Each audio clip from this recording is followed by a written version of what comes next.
Mr. Spooky.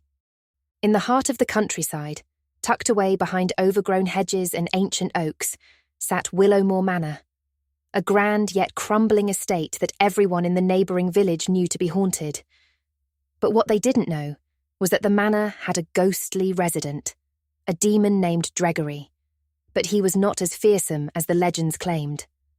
The residents who had lived there when Dregory was first assigned to the manor would always hear rattling in the attic, thumps on the walls, and yelps caused by stepping on his tail by accident.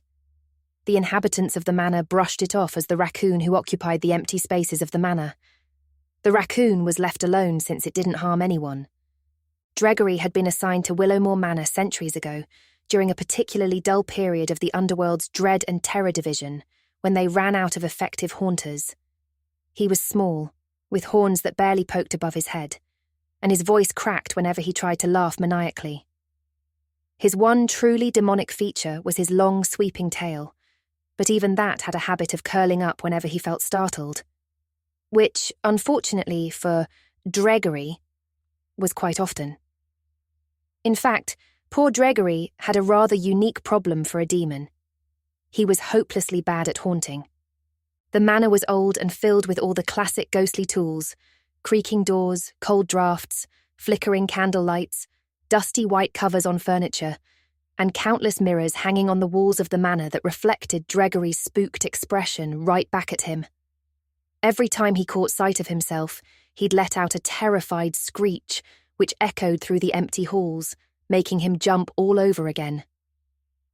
The manor had been deserted for decades, passing onto a new century, which suited Dregory just fine.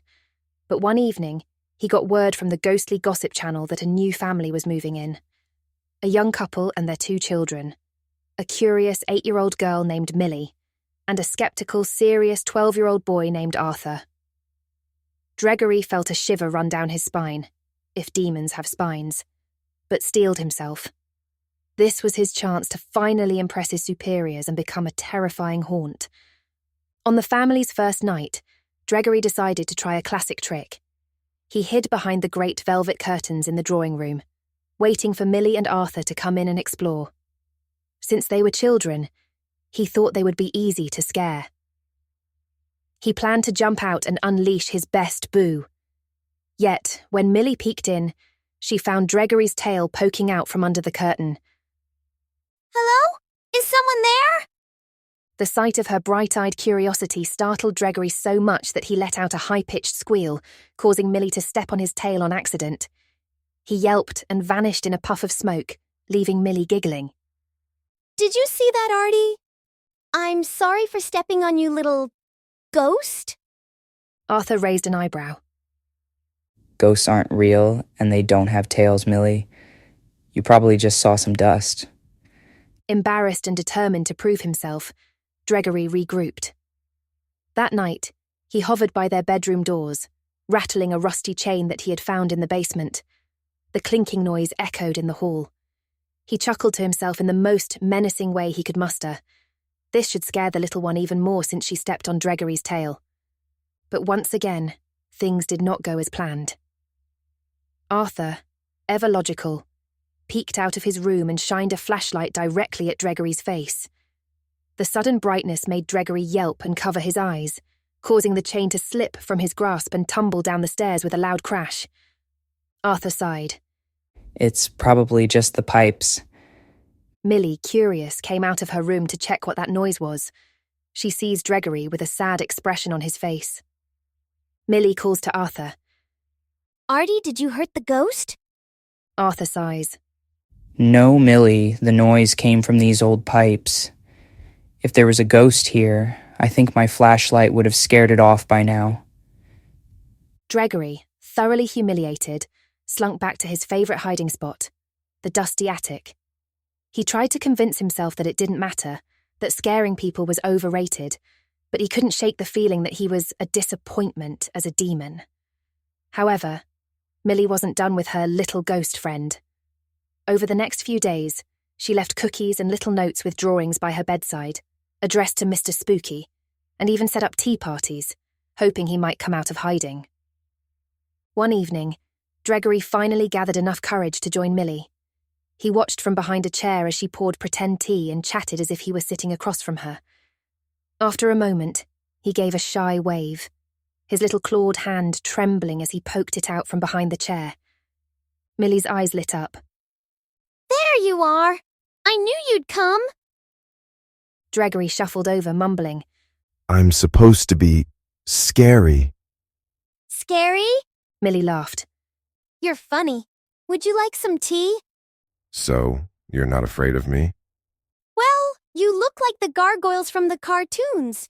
You know, the ones that are statues and come to life, but they have wings, and you don't. Feeling belittled by her answer, Gregory accepts a cup of tea. He plopped down across from her, sipping an imaginary cup, his tail twitching nervously. For the first time in his centuries at Willowmore Manor, he felt welcomed. Soon Arthur caught on to the unlikely friendship, and despite his skepticism, couldn't help but be intrigued by their odd little ghost. Gregory showed them all the nooks and crannies of the manor, making funny faces in the mirrors, and accidentally scaring himself as usual. Before long, he was less a resident ghost, and more a strange, bumbling friend. Gregory never became the fearsome demon he was supposed to be, but with each passing day, he became something far more different than what he once was. Every night before going to bed, Millie would pray for Gregory to change into a person, so that she could have a playmate her age. They lived so far outside the city limits, it was hard for them to make friends they could visit. After a couple months, another ghost came to the manor.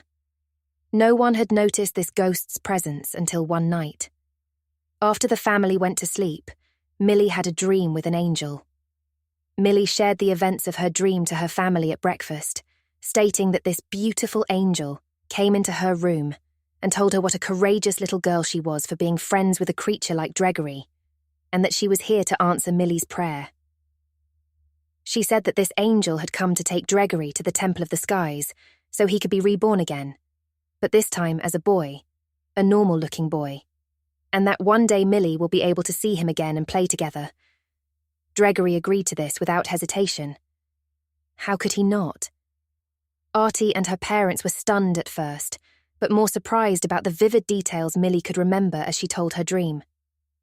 So, the angel lady pointed at Gregory, and he turned into a bright light that beamed to the sky. At first, I was sad because my friend was gone, but the angel lady said, "Don't feel sad, little one. You'll see him soon enough, not as a gargoyle with a long tail, but something better, a boy who is kind and brave, who won't be scared of his own reflection." And in the end, that was a better fate than scaring anyone, especially himself.